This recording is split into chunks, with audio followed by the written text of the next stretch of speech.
Speaking of terrible governments, the Victorian government, now this has been an election-winning machine, no matter how bad they have been as a government, no matter what they've done to the state's finances, and no matter how badly they ran their health system. Because, you know, I've got a North Face jacket. Well, since the removal, or since the resignation of Daniel Andrews, the replacement Premier, isn't quite as attractive to the people of Victoria. In fact, again, polling, same organisation, but this time in the Age newspaper, shows that the primary vote of the Labor Party is allegedly 28% now. 28%. It was, of course, closer to 40% around the last election. The LNP is edging up at 37%. But before anyone gets too excited and thinks that, Pesutto is going to end up as the Premier, he's currently the preferred Premier choice of just 26% of the electorate. She's 31% of the electorate, and the extreme majority, undecided. So theoretically, the next election is up for grabs, but no doubt both of those leaders will probably be replaced, and then we'll get back to the way politics is normally played in Victoria.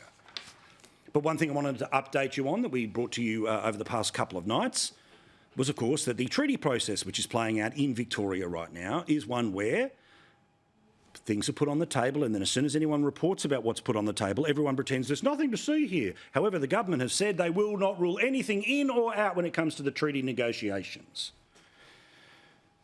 Remember the story this week, that the Allan government has refused to rule out giving compulsory acquired private property to Indigenous groups and establishing seats designated for Indigenous members in the Victorian Parliament.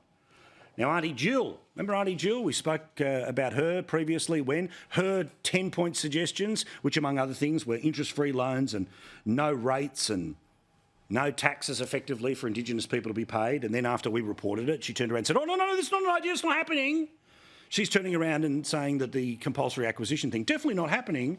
But then when she was on the radio this morning on 3AW with Tom Elliott, she says, I think reparations should be on the table.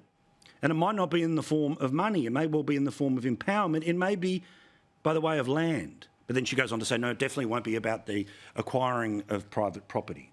So see how this process works? Because the government will not rule a line where negotiations go too far.